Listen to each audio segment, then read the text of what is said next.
നമ്മുടെ മൊണാലിസ, എന്നാലും കുംഭമേളയുടെ താരമായിരുന്ന മൊണാലിസ, എന്താ പുള്ളിയെ കൊണ്ടുവന്ന ആളുടെ പേര്? മുഹമ്മദ് ഫർഹാനുൽ ബുർഹാനോ? ഞാൻ ആ പേരൊന്നും വായിച്ചില്ല. ഏതായാലും ഫർഹാൻ എന്നോ മറ്റോ ആണ് അദ്ദേഹത്തിൻ്റെ പേരെന്ന് എനിക്ക് തോന്നുന്നു. ഇവിടെ വന്ന് അമ്പലത്തിൽ വെച്ച് താലി കെട്ടി കുത്തുബൊക്കെ നടത്തി സാക്ഷാൽ കാർമികൻ നമ്മുടെ ഗോവിന്ദൻ സഖാവ് മാഷ് നമ്പൂതിരിയുടെ നേതൃത്വത്തിലുള്ള സംഗതികളെല്ലാം പൂർത്തിയാക്കിയപ്പോൾ ഇപ്പോൾ കഥ തിരിച്ചാണ് പറയേണ്ടത്. നല്ല ചുണയോടെയും ചൂരോടെയും നല്ല കുമ്പനും ബീഫും മട്ടനും ഒക്കെ കൊടുത്ത് വളർത്തിയ, ചങ്ക് പൊട്ടാത്ത, കരളും കൂമ്പും നല്ല നിലയിൽ നിൽക്കുന്ന, നല്ല പ്രത്യുൽപാദന ശേഷിയും ഫലഭൂയിഷ്ഠതയുമുള്ള മുഴുവൻ മുസ്ലിം ആൺകുട്ടികളെയും ഇപ്പോൾ ഇങ്ങനെ അടിച്ചുകൊണ്ട് പോവുക.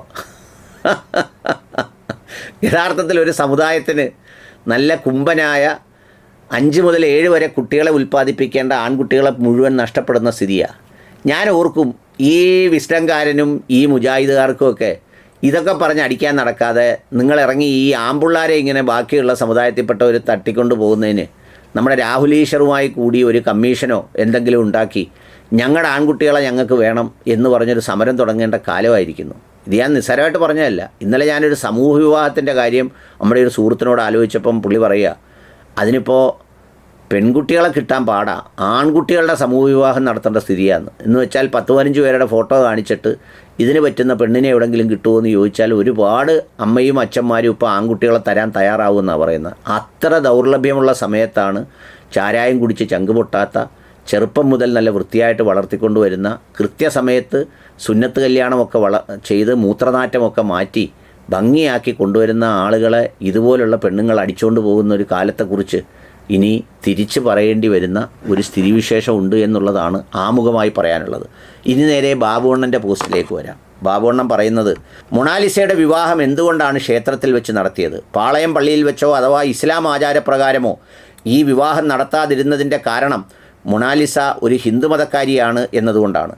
ഒരു മുസ്ലിം മതക്കാരിയായ മുഹമ്മദ് ഫർമാൻ, അങ്ങനെ പേര് ഫർമാൻ, ഹിന്ദുവായി തുടരുന്ന കാഫിറായ മൊണാലിസയെ വിവാഹം കഴിക്കാൻ ഇസ്ലാം മതം അനുവദിക്കുന്നില്ല.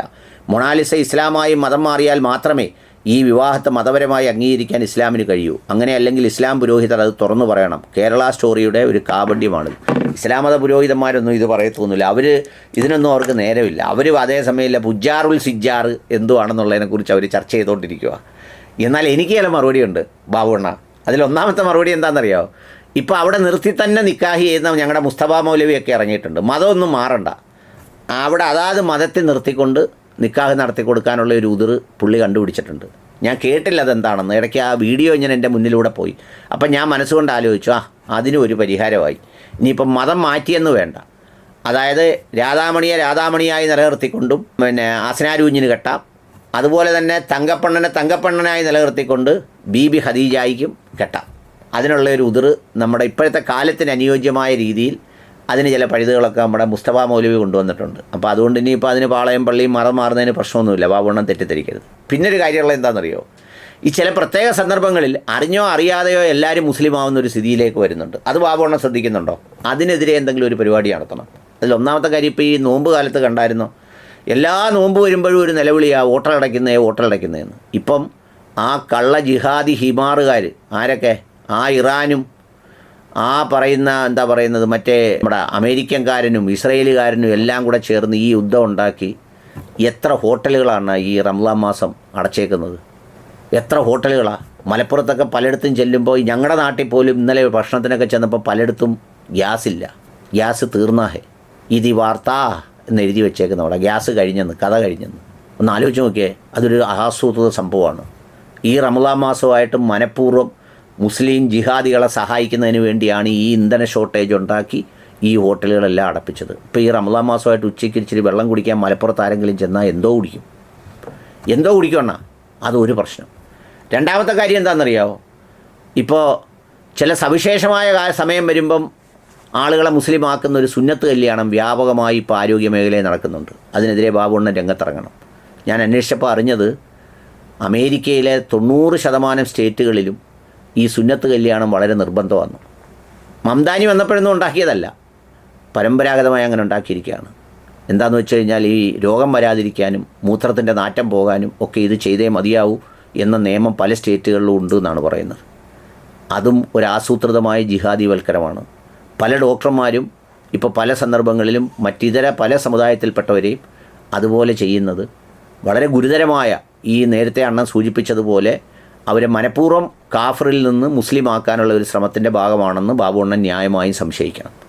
പിന്നെ വേറൊരു പ്രധാനപ്പെട്ട കാര്യം, മഴ വന്നാലും വെയിൽ വന്നാലും പെട്ടെന്ന് സ്ത്രീകളും പുരുഷന്മാരും ഇസ്ലാം മതം സ്വീകരിക്കുന്നു, സ്ത്രീകൾ പ്രത്യേകിച്ച്.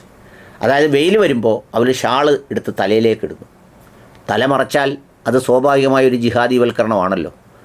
പിന്നെ മഴ പെയ്താലും അതുപോലെ ഇടാറുണ്ട്. ഞാൻ പലപ്പോഴും ഈ ജാഥയൊക്കെ പോകുമ്പോൾ ചിലർ വെയിലത്തൊക്കെ ഈ സെക്രട്ടേറിയറ്റിൻ്റെ മുമ്പിൽ ഉദ്യോഗസ്ഥരൊക്കെ ജാഥ നടത്തുമ്പോൾ എല്ലാവരും ഇസ്ലാമിയത്തോടാണ് പോകുന്നത്, തല മൊത്തം മറച്ചേക്കുന്നു. അതും ബാബു അണ്ണൻ അടിയന്തരമായി ഇടപെടുന്നത്. BJP സമ്മേളനം നടത്തിയാലും മിക്കവാറും അവർ ഇസ്ലാം മതം സ്വീകരിക്കും ആ സന്ദർഭത്തിൽ. അതൊരു പ്രധാന വിഷയമാണ്. പിന്നെ ഈ മരണിച്ച് കഴിഞ്ഞ് നമ്മൾ അടക്കാനൊക്കെ കൊണ്ടുപോകുമ്പോൾ ഒത്തിരി ആളുകൾ ഇസ്ലാമിയത്തോടെ പോകുന്നുണ്ട്. അതായത് മുൻകൈയും മുഖവും ഒക്കെ മാത്രമേ പുറത്ത് കാണുന്നുള്ളൂ, ബാക്കിയെല്ലാം മറച്ച നിലയിലാണ് ഈ അവസാനത്തെ യാത്ര.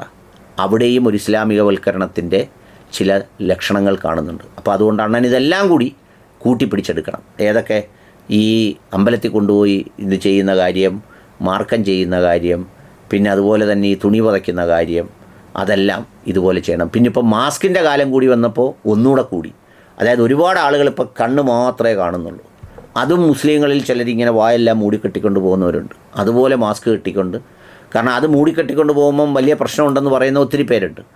ആ മൂടിക്കെട്ടൽ ഇപ്പോൾ പനി വരുമ്പോഴും ചുമ വരുമ്പോഴും എല്ലാവരും സ്വീകരിക്കുന്നുണ്ട്. ചുരുക്കത്തിൽ പലതരത്തിൽ ഈ ലോകത്ത് ഇസ്ലാമികവൽക്കരണം നടക്കുകയാണ്.